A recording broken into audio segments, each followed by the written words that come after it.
So we're back again with a review of another reasonably obscure kit, another one of those ones that you might see on Hannants and think, cool, what does that actually look like? Well, here we are. I took the leap and got one for myself. This was a Christmas present, the only way I could really justify it. This is on the high end of the price spectrum for what it is, in one sense, not in another when we get into it. £63 this is, can you believe it? So it's a Polikarpov R-5 in 148 scale at least. Plastic, photo etch, film and decals. Let's have a look inside. So what we get is it all in one bag. This is typical Ukrainian short run kit. Again, he says Ukrainian. I think they have to be, certain of it. Arsenal model groups, AMG, I'm certain of it.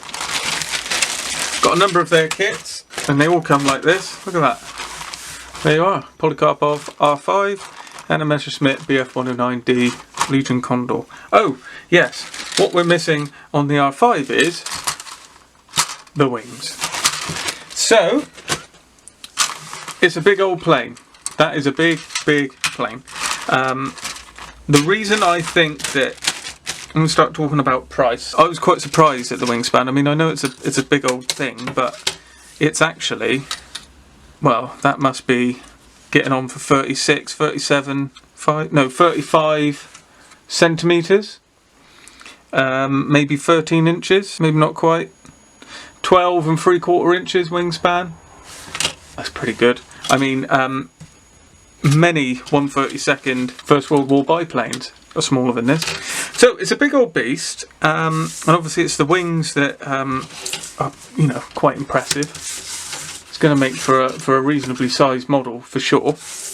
And as we're here, we'll look at the wings, and we've got some very subtle texture running down there. I like that quite a lot myself. I think that's just right, just subtle enough, but you know, a little bit there so you can see it.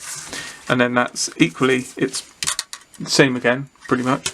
It's just uppers and lowers and of all parts, elevators and horizontal stabilizer. Then we got the upper and lower wing with these. I did know what they're called. You're going to correct me.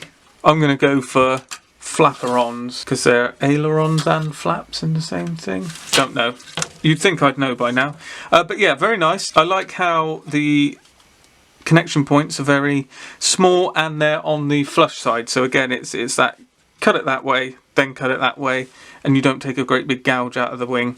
And it looks like a nice clean join there would result in, you know, not really any bother up on the leading edge. Now, as we've started on the plastic, we will continue on the plastic. So what we get in all bagged up is the fuselage halves, which, very nice detail. You know, we say short run, but it almost does these guys a disservice. You know, I mean, it's very nice. Nice bit of riveting all around the front engine cowling where you'd want it. All nicely recessed. No faults in it. All there and present. And as we run down the canvas bit, nice and taut canvas. Very nice looking. And we've just got a little bit of internal bracings. Obviously going to be made up by the smaller parts. Then we've got sort of upper cowling and fuselage, top of the cockpit there. It's a two-seater, so you've got pilot in there and then you've got navigate. Oh no, it probably might be, well, one or the other. It might be the other way around actually. And you've got that fine riveting there as well on the lower portion of the fuselage. It's obviously made up in 4 sections, this.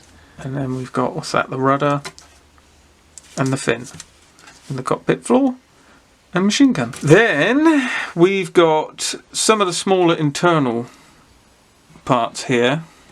The only piece, there is a piece of aftermarket for this, believe it or not, on Hannants, and it's exhaust pipes.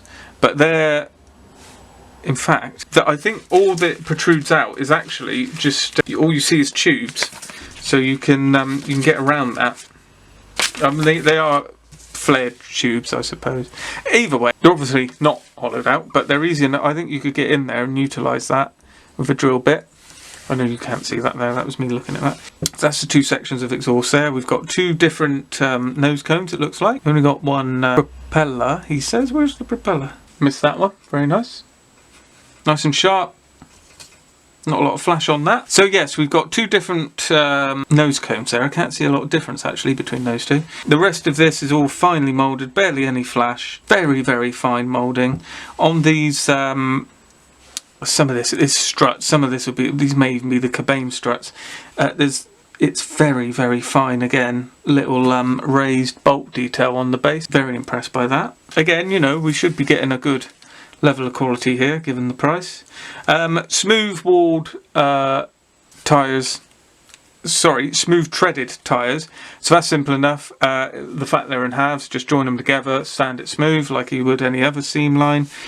You've got the nice bracing struts there, which are very fine. Again, that is incredibly fine. You have to be extremely careful with the placement there, but get it right and that's going to look bang on, absolutely bang on. Get it wrong and it's going to be a bit of a pain, I think, if you end up snapping that. But that's on the modeler, not on the company. They've done their part. This is the undercarriage section here, which is again very, very finely done.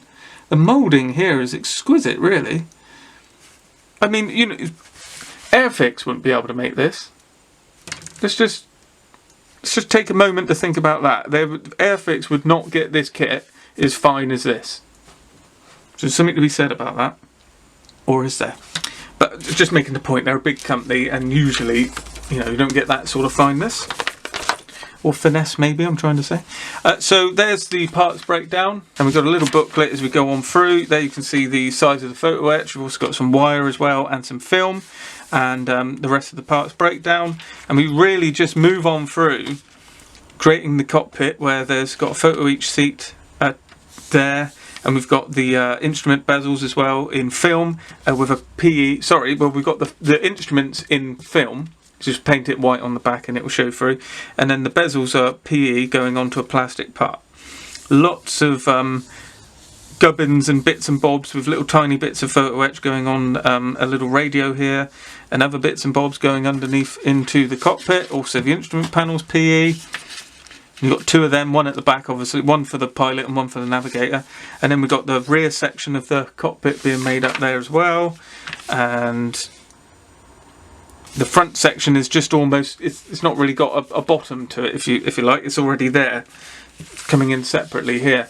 So we'll start putting the different bulkheads into the fuselage, and then finish that off with the cockpit section and the forward floor, as well as putting in the exhausts. Make up the propeller. Looks like that's a bomb. No, that's the radiator housing. And then we've got the upper portion of the cowling and fuselage going on there, as well as the tailplane going on. Landing gear going up, lower wings going on. Obviously, you know, alignment's going to be key here. Might even want to see what the join's like there. Looks like we've got a spar, but it, you know, the better you can get that join the more you can get that join fixed in, the better. We've got the wire things, correct me down below, that go on the ends of the wings to sort of let it bounce as it comes down, presumably. And then we start putting on the struts. I've always worried about this. It's a difficult. I haven't found a good way to go about biplanes, but you know, you can get the struts in, then you get the front wing, top wing on. You just kind of get it all lined up properly. Top wing being made. Then we're connecting it to the struts, and you've got 4 Cabane struts and just the 2 on the outside, so we're going to have to get some good fixing there to make sure that's all done correctly. Photo etch going down through the film, so actually we've got a plastic part making up the telescope sight for the pilot, with photo etch going all around it. It's very complex stuff. I mean, it's all there, that's the point. You shouldn't need to buy anything, as you would expect for the price. Then we've got a few small, don't know, they're almost like the things you see on the underneath of a 109, the counterbalances, but they're going on the top of the wing. Now we're making up the tailplane. So this is out of sequence. So actually construction of the tailplane, but fixing of the tailplane is here. So something you just got to watch out for on short run kits. It's easy enough to work your way through it. And then we get out of there by just making up the gunners. Oh, so it's a gunner, probably navigator and gunner. So we make up the placement for the gunner at the rear as well. 4 marking schemes, all Soviet, as you would expect. Soviet Union running from 1928 1930s, 1934. Won't surprise you to know which one I'll be doing. A Republican Spanish Civil War version, because this plane took part in that conflict. So, we've also got a little bag with the decals in. These haven't got a make on them, other than AMG. I wouldn't really know how they're going to fare up. I always worry about how they look, and they look a bit, because it's on a yellow backing, but you know, proof will be in the actual execution of using them. I may try some, because this is another one. I've got a lot I plan here to build now, but this is another one I plan to build, and if I do build it in good time, I will not struggle with the photo etch out of the bag, and I will show you how they go down. So there's the piece of photo etch on a nice thick card backing. We've got seat here, radiator. There doesn't look to be any belts, but that doesn't mean that that's wrong. These planes didn't always have belts. Photo etch looks very nice. It's nice and thin, easily workable. A couple pieces of wire here, which are reasonably pliant, but it's not lead wire. And a clear piece.